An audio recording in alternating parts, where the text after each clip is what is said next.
prazer e uma alegria estar com todos vocês nesse quarto congresso da Teoria do Design Inteligente, TDI. Infelizmente, dessa vez eu não posso estar presente, então nós vamos usar um pouco da tecnologia que nós temos para a gente conseguir fazer todas essas coisas que precisamos por aqui. O tema que eu gostaria de tratar com vocês é praticamente esse: o telescópio espacial James Webb, o início do fim. O que eu quero dizer com isso é o seguinte: é que nós temos muita coisa desde o ano passado para cá que o James Webb tem nos dado uma quantidade imensa de dados que tem sido, através dos quais tem sido possível definir de uma forma melhor como teria sido o universo logo no seu início. Se vocês se lembram da palestra que eu dei o ano passado, nós estamos a poucos dias de recebermos, isso no ano passado, a poucos dias de recebermos as primeiras imagens, as primeiras informações do James Webb. Então ficou para esse ano a gente poder conversar um pouquinho sobre isso. Só queria voltar um pouquinho pelo seguinte: por que esse tema, o início do fim?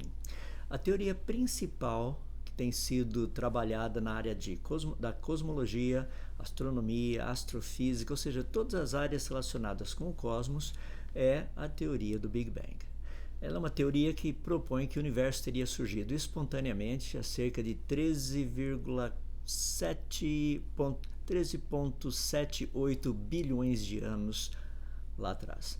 Então nós temos assim uma teoria que tem sido praticamente predominante ao longo desses muitos anos. A pergunta é: a evidência apoia ou não? Eu tenho dito por muitos anos que a evidência tem sido contra. Falei bastante a respeito das descobertas de vários grupos diferentes, usando o telescópio Hubble, telescópio espacial Hubble, o HST, usando o ALMA, que fica lá no Chile, e vários grandes telescópios pelo mundo afora. Ou seja, a evidência é um pouco diferente daquilo que a teoria nos diz, para não dizer totalmente diferente daquilo que a teoria nos diz. Mas para a gente fazer uma pequena introdução, eu queria dar algumas ideias relacionadas com esses dois telescópios. Eu queria fazer uma comparação com vocês a respeito do telescópio do Hubble e do James Webb, só para ficar bem claro esses dois. O Hubble tem um espelho com um diâmetro de 2,4 metros, ou seja, 2 metros e 40 centímetros. Já o James Webb, ele possui 18 espelhos e todos juntos dão um diâmetro de 6 metros e 50 centímetros, ou seja, 6 metros e meio. A área de captação do espelho de Hubble é de aproximadamente 4 metros quadrados, ao passo que a área de captação do James Webb é de 25,4 metros quadrados, ou seja, praticamente 6 vezes mais. A distância focal do Hubble é 57,9. A distância focal do James Webb é 131,4 metros. Nós estamos falando de algo assim muito, muito diferente. Ou seja, o James Webb tem uma capacidade, tem um poder de ver coisas mais distantes com uma nitidez que até agora nós não tínhamos.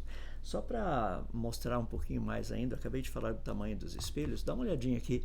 Ali você tem o ser humano, e você tem o tamanho do espelho do Hubble Space Telescope, o HST, também o espelho do James Webb Space Telescope. Então dá para ter uma ideia do tamanho deles. Mas não é apenas uma questão do tamanho do espelho. Tem muitas coisas que precisam ser levadas em consideração também. Uma delas é quais são os comprimentos de onda ou as frequências que esses dois telescópios têm condição de trabalhar, de coletar dados.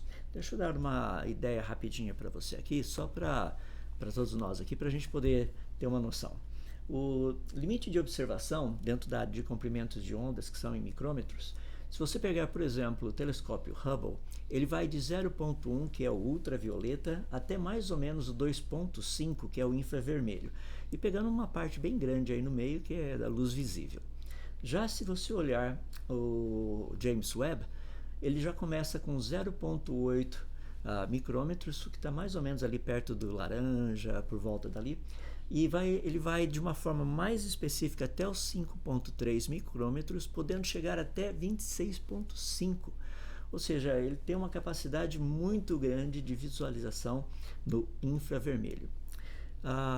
literalmente o James Webb não é o único telescópio que tem essa capacidade de ver, entre aspas, a informação vinda do espaço através do vermelho, do infravermelho. Por quê? Outros telescópios já tiveram por lá. Deixa eu dar só mais um aqui para você ter uma ideia, para nós termos uma ideia. Fico falando você, mas na verdade somos nós. Que é o seguinte, observe aqui do lado esquerdo, você tem o Spitzer. O Spitzer foi um dos primeiros telescópios usando o infravermelho, e você tem uma imagem dele aí, que mostra como era a capacidade de resolução. Do lado direito é exatamente a mesma área, só que agora com o telescópio James Webb. Percebe?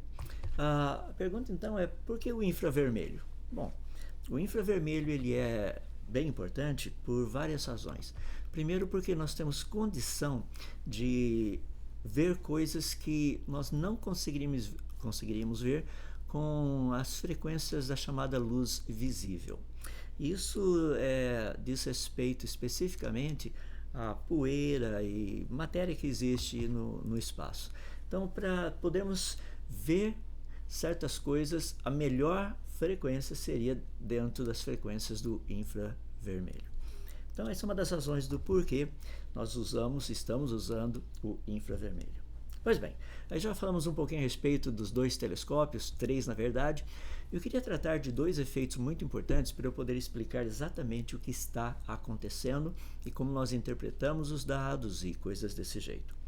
Então, eu queria primeiramente falar a respeito desses 2 efeitos espetaculares que nós temos. Tá aí.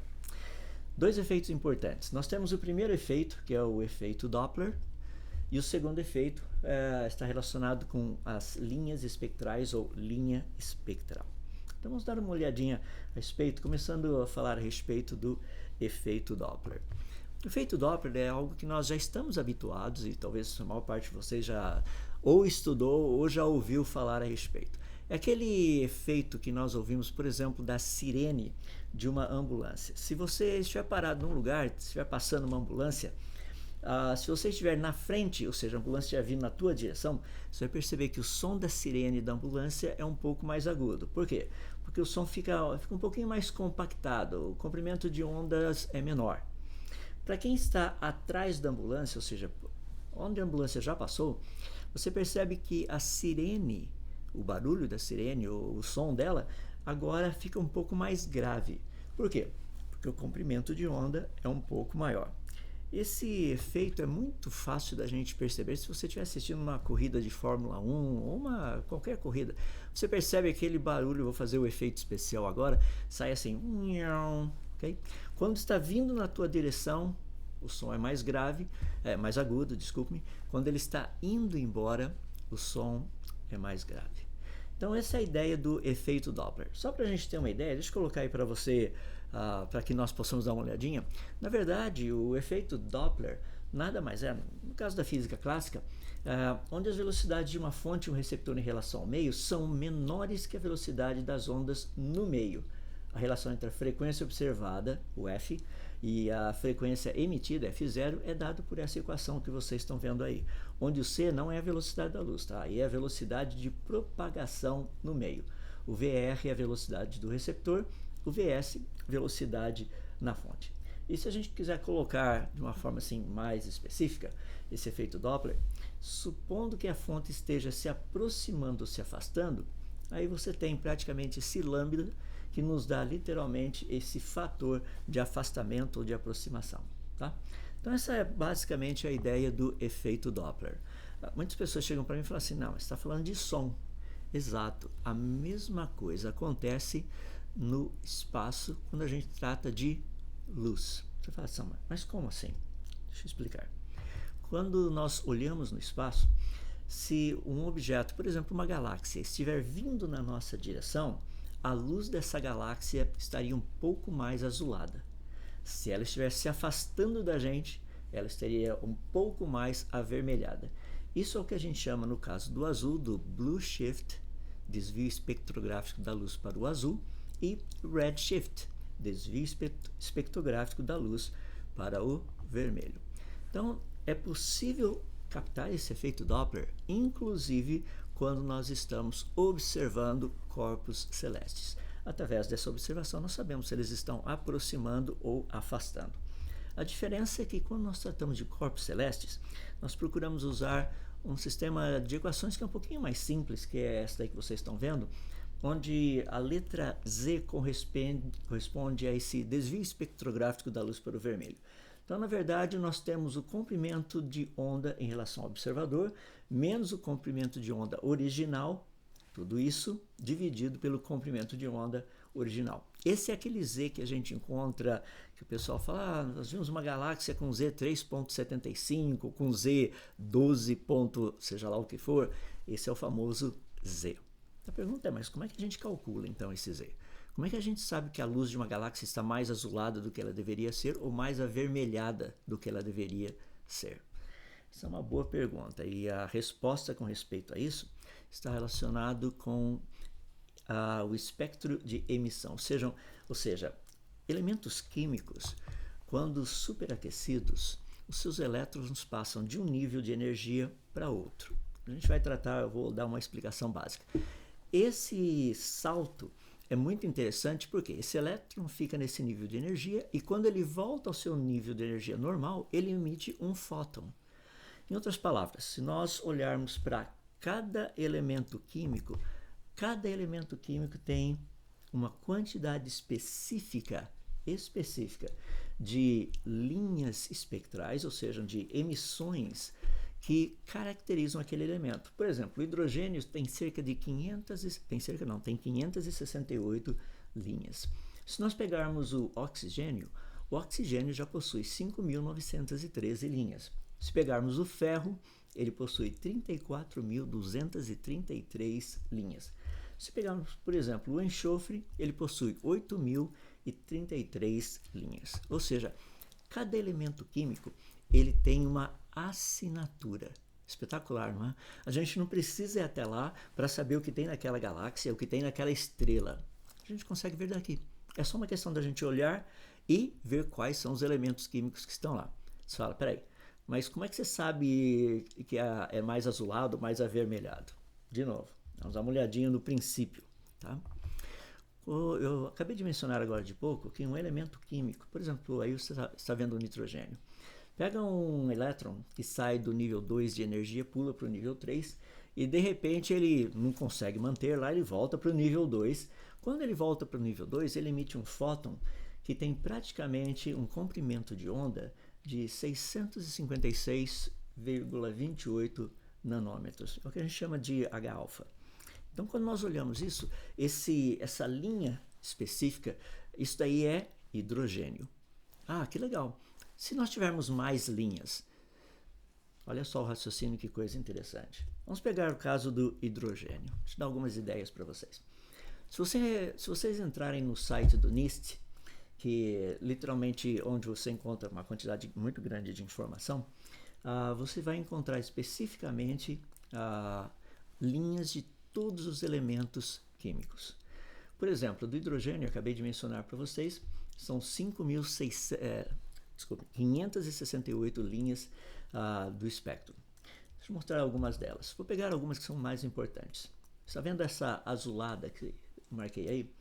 Essa é uma das linhas que tem uma intensidade relativa de aproximadamente 70.000. Tem uma outra que eu estou passando aqui, de novo, uma intensidade relativa também de 70.000. Já volto daqui a pouquinho, eu dou os mais detalhes em termos de quais são. Eu vou pegar mais duas que você encontra justamente aqui. Tá? Então peguei essas 4 linhas específicas do hidrogênio, com as suas específicas intensidades relativas, para a gente poder pegar e estudar. Você fala, mas por que você pegou o hidrogênio? Porque o hidrogênio é o elemento mais abundante que nós temos na natureza. Então, quando nós olhamos no laboratório, quais são as linhas do espectro do hidrogênio? Então, nós sabemos quais são. E, literalmente, aqui no laboratório, essas linhas são exatamente o valor que a gente está vendo. Mas e se tivermos, por exemplo, uma galáxia que estivesse se afastando da gente? Essas linhas do hidrogênio não teriam o comprimento de onda que nós estamos medindo aqui no laboratório. Devido ao quê? O efeito Doppler. Então vamos olhar um pouquinho e ver o que acontece em termos dessas linhas do hidrogênio.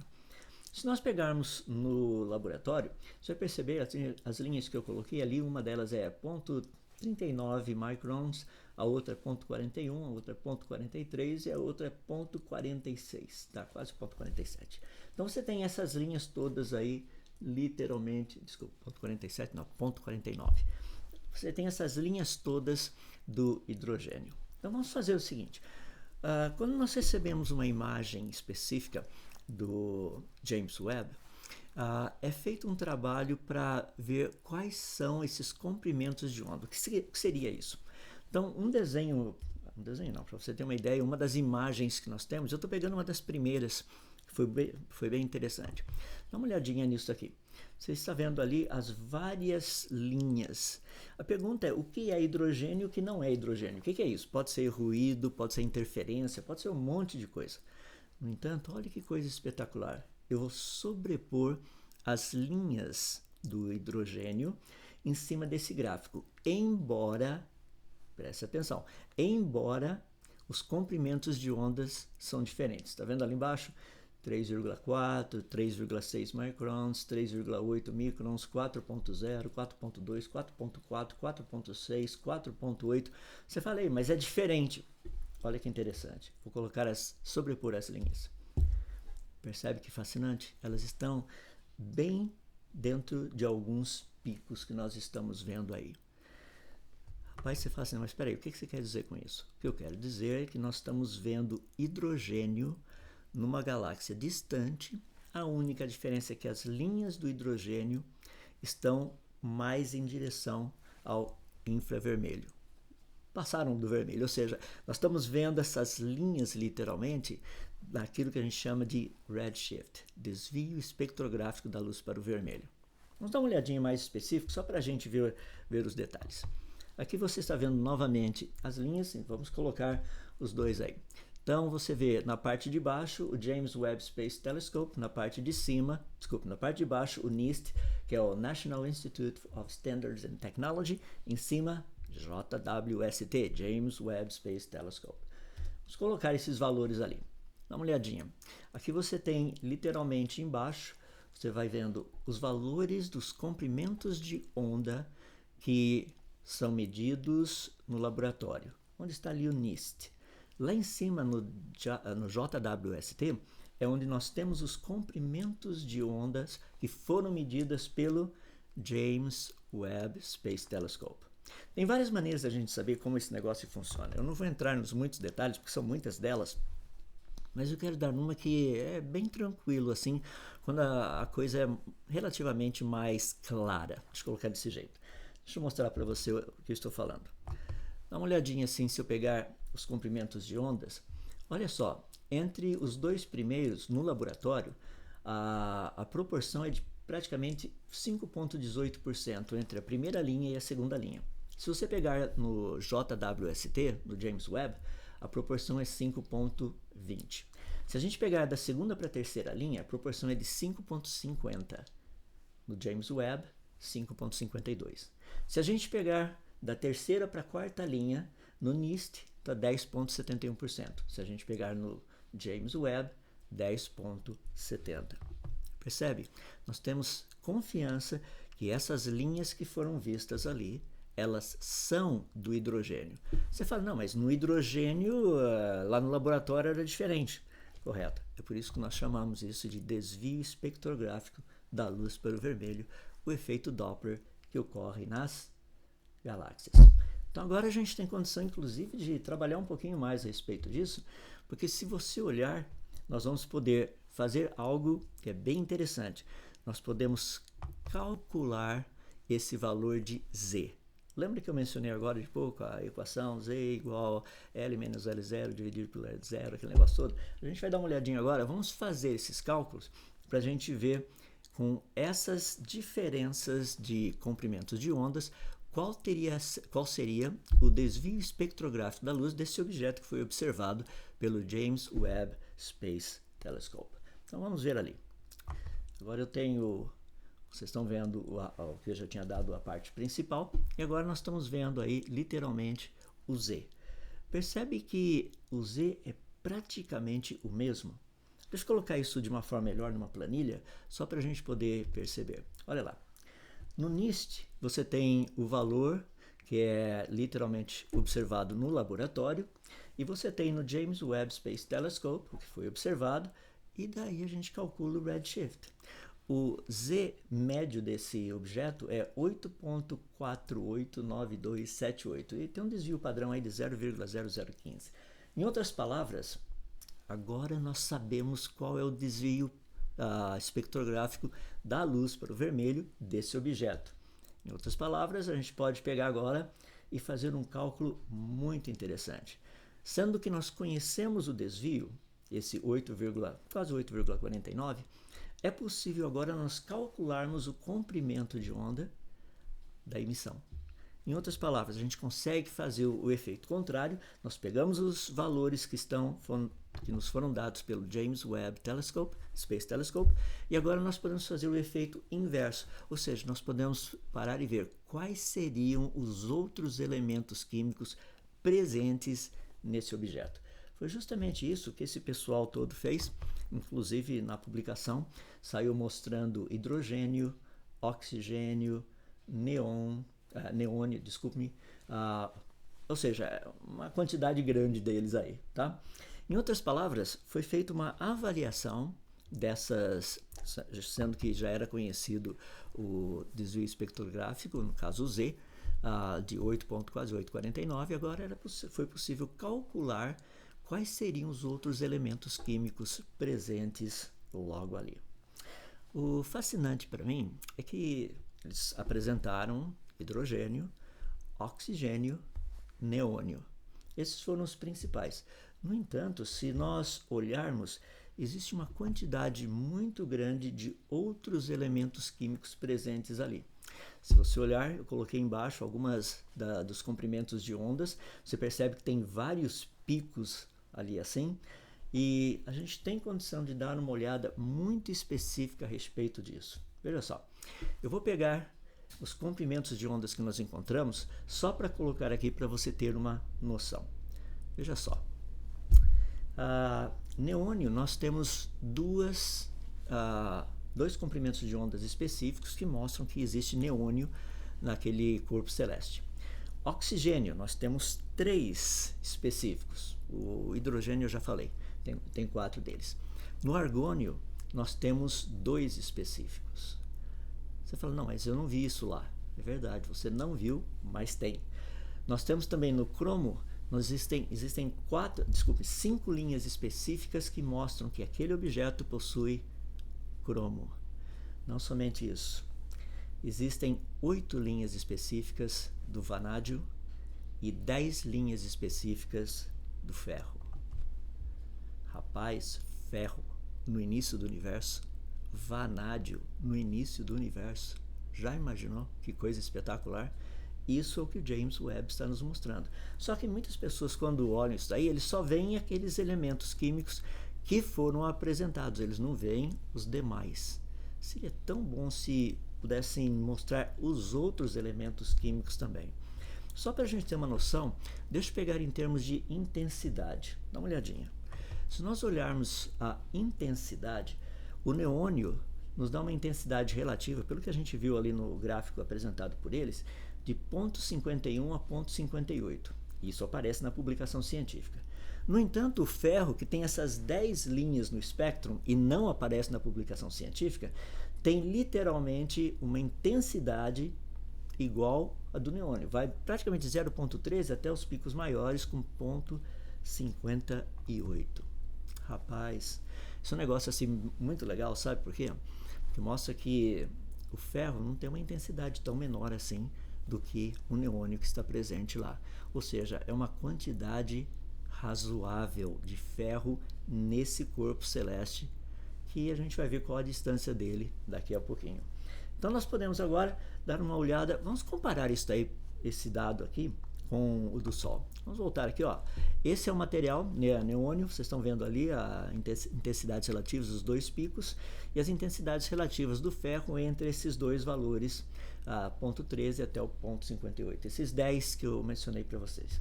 Se nós falarmos agora só do Sol propriamente dito, que segundo a idade naturalista dele é de 4,6 bilhões de anos, ele tem um pouquinho mais de ferro do que neônio. Interessante, não é? 16% da constituição do Sol, do nosso Sol, é ferro, o elemento químico ferro. E 0,12% da constituição do Sol é do elemento químico neônio. Impressionante, não é? Minha pergunta é por que será que não foi dito nada a respeito especificamente do ferro? Ele está lá, certeza. Não tem o que duvidar. Tem 10 linhas específicas do elemento químico ferro naquele corpo celeste, mas ninguém tocou no assunto e a resposta não é muito difícil. Por quê? Porque tecnicamente ele está tão distante da gente, logo no início do universo, que seria muito, muito difícil encontrar uma quantidade absurda de ferro como foi encontrado. Só para finalizar, deixa eu pegar e fechar essa parte toda, aí a gente vai falar a respeito da distância, porque isso aí é o que está pegando mais agora. Então, quando nós tratamos desse aspecto de distância e tempo, porque são duas coisas diferentes, é possível calcular a distância usando esse efeito Doppler, e os cálculos a gente só precisa da velocidade relativística, tá aí, a velocidade da luz você está vendo lá. E quando você faz um cálculo todo, você coloca todo mundo junto ali, a velocidade relativística dessa galáxia é de 293.206,97 km por segundo. Bem legal, né? A distância dela dá para a gente calcular, é só pegar a constante de Hubble, a gente faz o cálculo, dá mais ou menos 4.014 megaparsecs. Isso daí você traduz em anos-luz, dá 13,093 bilhões de anos-luz, é a distância, ou seja, 3,1 bilhões de anos-luz. Isso é a parte que eu estou colocando para vocês aqui. Peço desculpa, segurei o outro slide. Mas esse é o cálculo que nós fazemos. Percebe? Então nós temos um objeto que nós estamos vendo a 13,1 bilhões de anos-luz. Foi muito interessante porque isso daí nos dá a distância. No entanto, na publicação saiu algo muito interessante que eles colocaram como sendo a idade, 13,1 bilhões de anos. Na verdade, com o efeito Doppler a gente só sabe a distância. Daí para calcular a idade tem outras coisas, e é por isso que hoje, eu não tenho tempo para colocar aqui, mas é por isso que hoje muitas pessoas estão, principalmente na área da cosmologia, eles estão dizendo o seguinte: não, 13,1 bilhões de anos-luz foi quando a luz saiu de lá. Então a galáxia hoje, rapaz, está sendo uma coisa assim fascinante a respeito disso. Por quê? Porque chegou um ponto em que alguma coisa tem que ser feita, que senão o universo vai ter que ficar mais velho. Em outras palavras, a gente está começando a ver o início do fim de uma teoria falida. Vai ter que ter outra no lugar. Para concluir, vou colocar para vocês qual a minha visão a respeito de tudo isso. O que eu gostaria de ver acontecendo? E a resposta não é nada difícil. É uma resposta bem simples. Eu gostaria de ver alunos analisando os dados do James Webb Space Telescope. Sabe, esses dados se tornando TCCs, teses, dissertações. Essa é a minha visão para que tudo isso aconteça. Porque tem muito material que o James Webb está dando. Tem alguns detectores que estão começando a enfraquecer um pouquinho, por isso a gente precisa usar o máximo possível, coletar o máximo de dados possíveis. Fica aí. Fascinante, não é? Que uma teoria como o Big Bang está literalmente desaparecendo graças ao James Webb Space Telescope. É o início do fim. Sou muito grato pela oportunidade mais uma vez de estar com todos vocês e espero que vocês curtam bastante todo o restante desse super, como a gente fala aqui nos Estados Unidos, super duper evento. Um abraço a todos, muito obrigado mais uma vez.